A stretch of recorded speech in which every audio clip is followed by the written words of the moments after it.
Assalamualaikum warahmatullahi wabarakatuh.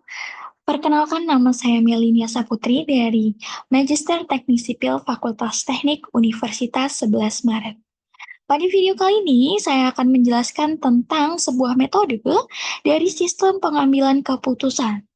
Dosen pengampu mata kuliah ini adalah Dr. Dewi Handayani, STMT. Topik yang saya ambil pada video ini adalah analisis waste material pembersihan kolom pembangunan gedung bedah terpadu Rumah Sakit Umum Dr. Haji Abdul Muluk Lampung menggunakan metode Pareto. Baik, langsung saja. Ini adalah penampakan dari gedung bedah terpadu Rumah Sakit Umum Dr. Haji Abdul Muluk Lampung. Bisa dilihat ya di layar. Baik, saya lanjutkan. Latar belakang kenapa sih saya mengambil topik ini? Yang pertama adalah topik ini merupakan topik skripsi saya. Jadi, saya sudah punya datanya sejak saya S1, maka saya ingin coba analisis menggunakan metode metode Pareto ini.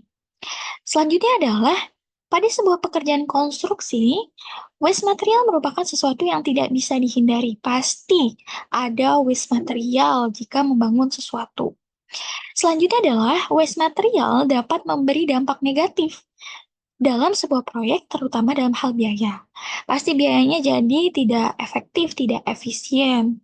Yang ketiga adalah besi tulangan merupakan material yang memakan banyak biaya dan merupakan komponen penting dalam sebuah konstruksi bangunan. Maka dari itu saya fokus membahas tentang besi tulangan dan difokuskan lagi pada tulangan kolom. Jadi tidak terlalu banyak dan tidak terlalu lebar yang dibahas. Yang penting kita mengerti tentang metode Pareto yang akan saya jelaskan ini. Selanjutnya adalah rumusan masalah pada video ini adalah kita lihat. Ini adalah contoh penulangan pembersihan pada sebuah kolom yang ada di Gedung Bedah Terpadu Rumah Sakit Umum Dr. Haji Abdul Muluk. Nah, kenapa sih kita perlu bahas ini? Kita tuh pengen mengetahui tipe besi yang mana yang dominan menimbulkan waste. Tipe besi yang mana? Jadi, dalam sebuah bangunan itu kan banyak tipe kolom dan tentunya banyak tipe besi yang digunakan. Diameter besi, jenis besinya, itu bermacam ragam. Nah, kita mau tahu nih yang paling dominan menimbulkan waste itu yang mana gitu. Selanjutnya adalah metode analisis. Seperti yang sudah saya sampaikan tadi di awal, metode yang kita gunakan adalah Pareto analysis. Pareto Law 20-80. Apa sih 20-80 itu? Jadi kita di sini diharapkan bisa menyelesaikan keseluruhan masalah dari 20% masalah yang ada. Jadi 20% ini mewakili 80% masalah yang lain.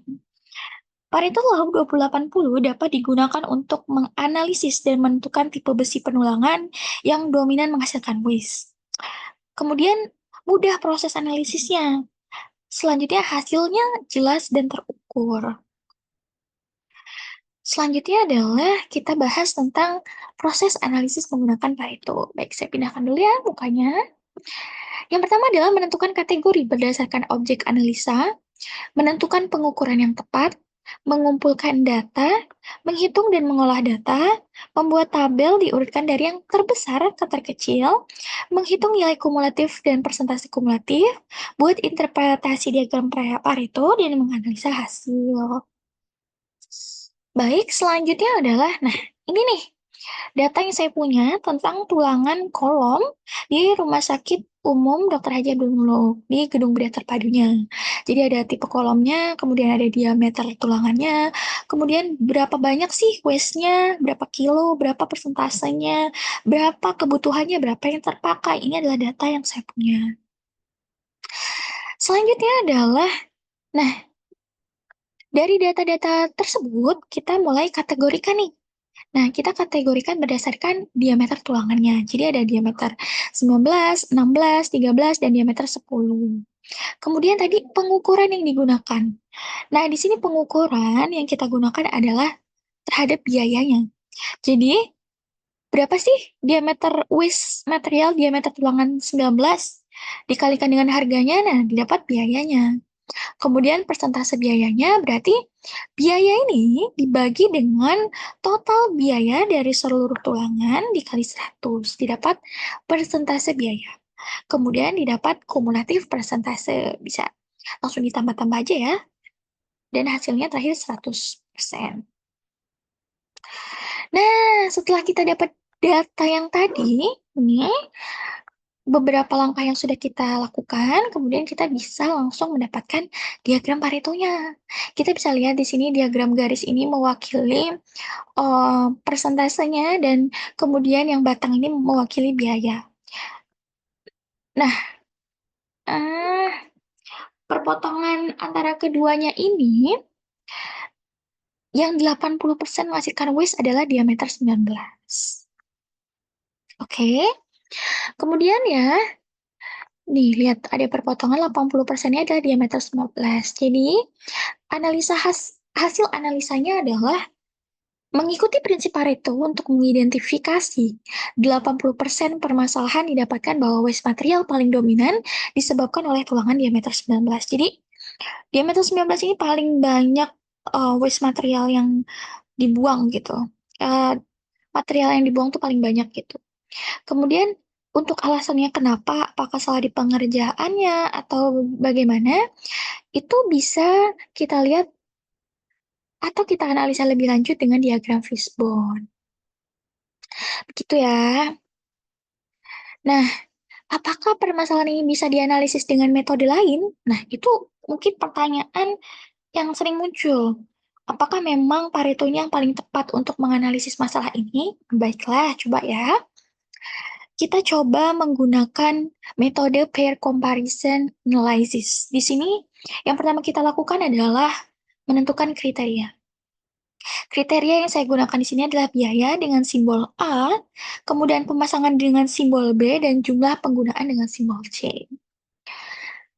Selanjutnya adalah menentukan bobot kriteria. Nah, di sini ada kriterianya A, B, C tadi. Nah, gimana nih cara ngisinya? Jadi, karena Pareto tadi adalah yang parameter pengukurannya menggunakan biaya, jadi biaya adalah yang paling penting. Jadi, A3 lebih penting daripada B, A lebih penting dari C, dan C lebih penting dari B. Maka didapatkan skor dan persentase seperti berikut ini. Kemudian, selanjutnya apa? Selanjutnya kita tentukan indeks masing-masing alternatif. Nah, ini dari biaya, kemudian pemasangan, jumlah terpakai, ini didapat segini. Nah, ini didapat dari mana, Kak? Itu kan pertanyaannya seperti itu atau Bu? Ini kalau saya dapatkan dari tadi total tulangan yang terbuang. Jadi berapa banyak sih tulangan yang terbuang dari tiap masing-masing diameter ini, gitu.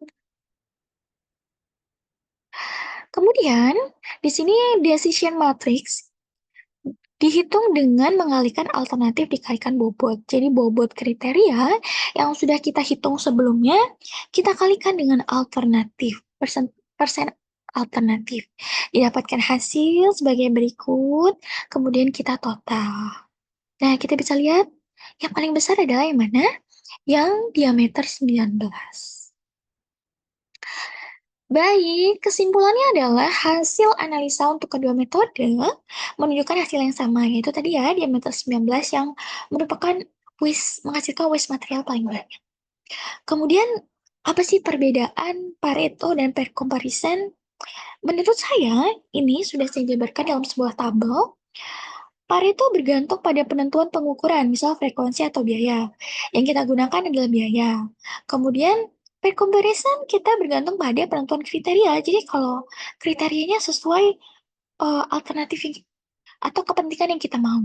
Selanjutnya adalah hasil berupa diagram Pareto. Sedangkan pair comparison tadi hasilnya berupa decision matrix. Pareto itu berdasarkan data, jadi kita olah saja data yang ada, tidak ditambah-tambah. Sedangkan pair comparison analysis bergantung pada prioritas kebutuhan. Maka tadi kita harus ada biaya, ada kemudahan pemasangan, dan lain-lain. Jadi tergantung mana yang kita prioritaskan. Selanjutnya adalah Pareto teknik pemecahan masalah yang sederhana. Pasti Pareto sangat mudah dilaksanakan. Hanya beberapa langkah sudah jadi diagram Paretonya. Sedangkan pair comparison analysis diperlukan data yang lengkap dan objektif. Jadi harus ada data yang lengkap dari responden, dari wawancara mungkin, dan harus objektif untuk menentukan kriteria atau alternatifnya. Pareto baik digunakan untuk memecahkan sumber masalah. Jadi kayak seperti ada masalah apa nih, mari kita pecahkan yang mana nih yang mau kita pecahkan, yang paling penting maka digunakan Pareto. Nah, untuk pair comparison analysis digunakan untuk mengukur kepentingan relatif. Jadi yang mana yang paling penting, yang mana yang paling prioritas untuk kita gitu. Baik, sekian video yang saya buat. Mudah-mudahan bisa bermanfaat untuk teman-teman yang menonton video ini. Maaf jika saya terburu-buru karena Zoom meeting saya waktunya tinggal sebentar lagi. Baik, ini adalah daftar pustaka yang saya pakai atau referensi yang saya pakai dalam video ini. Nah, bisa dilihat ya. Mungkin bisa jadi bahan untuk belajar. Baik, terima kasih love semua yang sudah menonton. Saya akhiri. Wassalamualaikum warahmatullahi wabarakatuh.